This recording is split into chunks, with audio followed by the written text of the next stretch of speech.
अस्सलाम वालेकुम दोस्तों, उम्मीद करता हूँ आप सब खैरियत से होंगे। आप देख रहे हैं मेरा यूट्यूब चैनल अहमद अकेडमी।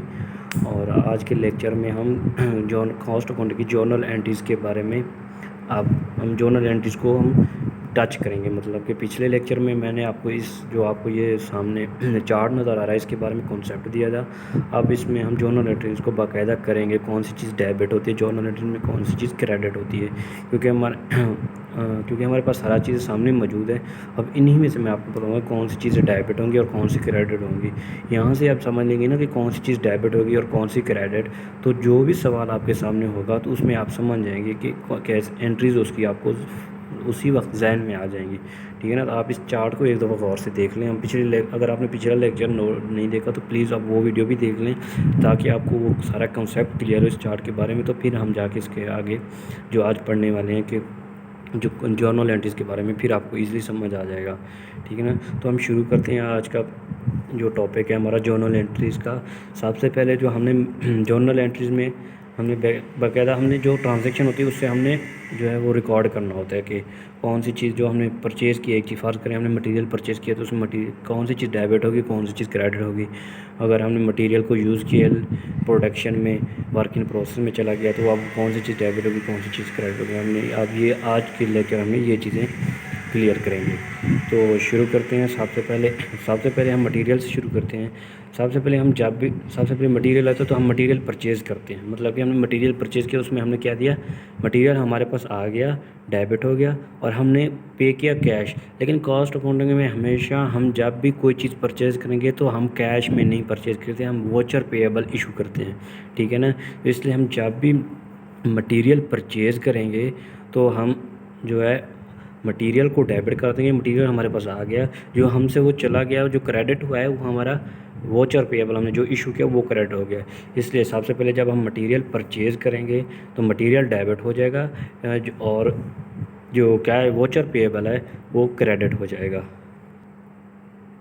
जी, मैं साथ ही आपको जो है एंट्री भी करके दिखाता जाता हूँ, ताकि आपको समझ आती जाए अच्छी तरह से कि जब हम मटेरियल परचेज़ करेंगे। सबसे पहले हमने मटेरियल से शुरू किया, मटेरियल परचेज़ किया तो मटेरियल हमारा डेबिट हो गया और जो वोचर पेएबल है वो क्रेडिट हो गया। तो हम इसमें क्या करेंगे, हमने मटेरियल परचेज़ करते हैं, फास्ट एंट्री जो है उसमें जब मटेरियल परचेज़ करेंगे तो मटेरियल हमारा क्या हो जाएगा, डेबिट हो जाएगा और वोचर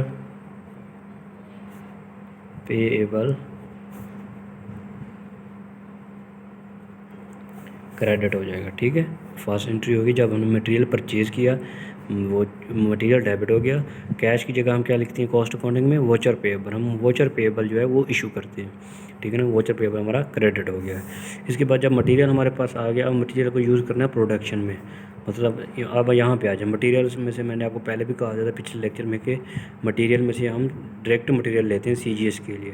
बेसिकली हम फाइंड तो सीजीएस ही कर रहे हैं ना, कोई भी चीज़ है कॉस्ट में हम सीजीएस ही फाइंड करनी है। अब उसको ट्रांजैक्शन में कैसे लिखना वो कर रहे हैं। मतलब कि ठीक है, हमने मटेरियल में से जब डायरेक्ट मटेरियल ले लिया, अब डायरेक्ट मटेरियल ठीक है ना।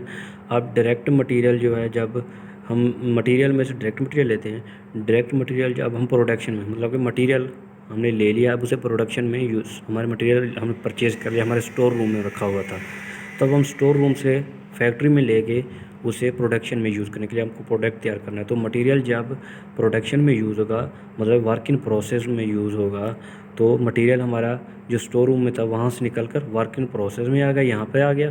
तो मटेरियल हमारा स्टोर रूम वाला जो काम हो गया वो वर्क इन प्रोसेस में चला गया, मतलब वर्क इन प्रोसेस ज़्यादा हो गया। वर्क इन प्रोसेस डेबिट, जो मटेरियल हमारे स्टोर में पड़ा हुआ था वो क्रेडिट हो गया, मतलब कि कम हो गया। तो इसलिए यहाँ जब भी हम मटेरियल को प्रोडक्शन में यूज़ करेंगे, आप जब स्टेटमेंट पढ़ेंगे कि फ़लाँ मटेरियल इतना जो हमने प्रोडक्शन में यूज़ किया, तो जब प्रोडक्शन में यूज़ होता है तो वो वर्क इन प्रोसेस में चला जाता है, यहाँ पे चला जाता है। तो इसलिए वर्क इन प्रोसेस डेबिट, और जो हमारे पास स्टोर में मटेरियल पड़ा हुआ था वो काम हो गया क्रेडिट। तो हमें एंट्री करेंगे वर्क इन प्रोसेस डेबिट, और जो हमारा मटेरियल था डायरेक्ट मटेरियल यूज़ हो गया वो क्रेडिट हो गया। ठीक है ना। पहले में मटेरियल डेबिट हो रहा था जब हमने परचेज़ किया, अब परचेज़ जो किया था उस मटेरियल को यूज़ किया तो क्रेडिट हो गया। यूज़ कहाँ हुआ? वर्क इन प्रोसेस में, प्रोडक्शन में, ठीक है ना। तो ये क्या हो गया? वर्क इन प्रोसेस डेबिट हो गया और मटेरियल क्रेडिट हो गया। तो नेक्स्ट होता है जब अब मटेरियल वर्किंग प्रोसेस में चला गया। वर्क इन प्रोसेस से जब वर्क इन प्रोसेस कंप्लीट हो जाएगा, फिनिश गुड्स बन जाएगी, वर्क कंप्लीट हो गया, जो प्रोसेस में प्रोडक्शन हो रही थी वो कंप्लीट हो गई, अब वो फिनिश गुड बन गई। मतलब कि वर्क इन प्रोसेस से निकल कर फिनिश गुड में चलेगी, work in process credit, finish goods debit हो जाएगा।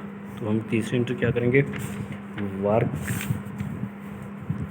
इन प्रोसेस जो था वो इसमें फिनिश गुड्स जो है वो डेबिट हो जाएगी, वर्क इन प्रोसेस क्रेडिट हो जाएगा, ठीक है ना। फिनिश गुड्स हमारे पास बन गया डेबिट, वर्क इन प्रोसेस में जो पड़ा था वो फिनिश गुड में चला गया बन के, तो ये क्रेडिट हो गई, ठीक है। नेक्स्ट एंट्री, जब फिनिश गुड बन गया अब इसे सेल तो करना है, जब सेल करेंगे तो हमारे फिनिश गुड्स कम हो जाएंगी, तो हमारी कॉस्ट जो लगी थी वो अब हमारे पास वापस आ रही है। जब सेल करेंगे तो पैसे हमारे पास आ रहे हैं, कॉस्ट ऑफ गुड्स और CGS। तो मतलब है फिनिश गुड्स से जो मटेरियल था वो सेल किया तो CGS हमारे पास वापस आ गई, जो कॉस्ट लगाई थी, ठीक है ना। तो इसमें finish goods credit, CGS debit हो गई, ठीक है ना। मैं आपको दोबारा बता दूं, सारी एंट्रीज़ का एक दोबारा कॉन्सेप्ट दे दूँ। मटेरियल हमने परचेज़ किया था तो हमारे पास मटेरियल आया था और वोचर पेएबल हमने इशू किया तो वो चला गया था, मतलब कम हो गया था। मटेरियल हमने परचेज़ किया डेबिट हो गया, वोचर पेएबल हमने उन्हें दिया जिनसे मटेरियल परचेज़ किया क्रेडिट हो गया। इसके बाद हम जब मटेरियल हमारे पास आ गया, स्टोर रूम में रखा हुआ था, अब हमने इसे प्रोडक्शन में यूज़ किया। जब प्रोडक्शन में यूज़ किया तो हमारे पास मटेरियल जो है वो स्टोर रूम से प्रोडक्शन में चला गया, वर्क इन प्रोसेस प्रोडक्शन मतलब वर्क इन प्रोसेस में चला गया, वर्क इन प्रोसेस में चला गया, तो ये वर्क इन, तो हमारे वर्क इन प्रोसेस में जो चीज़ें थी, अब जब वर्किंग प्रोसेस कंप्लीट हो गया, प्रोडक्ट जो है वो वर्किंग प्रोसेस से बन के फिनिश गुड में चला गया, मतलब प्रोडक्ट तैयार हो गया, तो वर्किंग प्रोसेस हमारा क्रेडिट हो गया, फिनिश गुड में जो हमारा मटेरियल तैयार हो गया वो डेबिट हो गया। या फिनिश गुड्स हमारे पास जो तैयार शुदा चीज़ें अब उसे हमने सेल कर दिया, तो सेल करने से हमारे पास जो हमारा खर्चा लगा था वो सारा वापस आ गया, कॉस्ट ऑफ गुड्स हमारे डेबिट हो गया। फिनिश गुड्स हमारे पास बनी हुई थी अब वो हमने सेल कर दी, वो चलेगी, क्रेडिट हो जाएंगी ये चीज़ें, ठीक है ना। उम्मीद करता हूँ आपको ये जो मैंने कॉन्सेप्ट दिए हैं मटीरियल जर्नल एंट्रीज़ की, ये आपको समझ आ गए होंगे। इसके अलावा भी कुछ और जर्नल एंट्रीज़ हैं कॉस्ट अकाउंटिंग की, लेकिन ये जो बेसिकली थी मैंने वो आपको समझा दी हैं। इसके अलावा और भी कुछ हैं वो मैं आपको नेक्स्ट लेक्चर में बताऊंगा। आपको एक बार फिर मैं इसमें बारे में रिव्यू दे देता हूँ कि जो हमने एंट्रीज़ की थी, हमने सबसे पहले मटेरियल परचेज़ की एंट्री की थी। मटेरियल जब परचेज़ किया था तो उसमें मटेरियल डेबिट कर दिया था, वोचर पेएबल क्रेडिट कर दिया था। जब मटेरियल परचेज़ करने के बाद हमने उसे प्रोडक्शन में यूज़ किया, मतलब कि वर्क इन प्रोसेस में, तो वर्क इन प्रोसेस को हमने जो है वो डेबिट कर देते हैं और जो मटेरियल यूज़ हो गया था प्रोडक्शन में उसे क्रेडिट कर दिया। अब वर्क इन प्रोसेस से जो प्रोडक्शन में चीज़ें थी वो फाइनल गुड में, फिनिश गुड में तब्दील हो गई थी। फिनिश गुड्स को हमने क्या डेबिट कर दिया और वर्क इन प्रोसेस से निकल कर फिनिश गुड में गई थी, इसे वर्क इन प्रोसेस को क्रेडिट कर दिया था। तो वर्क इन प्रोसेस के बाद इस फिनिश गुड्स के बाद हमने एक और एंट्री भी की है जो मैंने यहाँ पे अभी लिखी नहीं हुई। उसमें एक एंट्री हमने की थी कि फिनिश गुड्स के बाद हमने फिनिश गुड्स को सेल किया, मतलब कि बेच दिया, तो फिनिश गुड्स हमें चली गई, क्रेडिट हो गई। और जो CGS है हमारे यहाँ, जो फिनिश करने में सेल करने के बाद जो हमारे पास कैश आ गया उससे CGS कहेंगे, मतलब कॉस्ट जो लगी थी वो हमारे पास वापस आ गई प्रोडक्ट के ऊपर, उससे CGS को डेबिट कर देंगे। तो ये थी जो बेसिकली एंट्रीज, जो जर्नल एंट्रीज़ में जो भी आप ट्रांजैक्शन करते हैं तो सबसे यही चीज़ें आपको बेसिकली मिलेंगी। इसके अलावा भी कुछ एंट्रीज़ हैं जो मैं आपको नेक्स्ट लेक्चर में इंशाल्लाह आपको क्लियर करवाऊँगा। आज का यही लेक्चर था, उम्मीद करता हूँ आपको समझ आ गई होगी। तो प्लीज़ बराए मेहरबानी अगर आपको ये चीज़ समझ आ गई है तो हमारे चैनल को सब्सक्राइब कर दें, अहमद एकेडमी को, और मिलते हैं नेक्स्ट वीडियो में। शुक्रिया।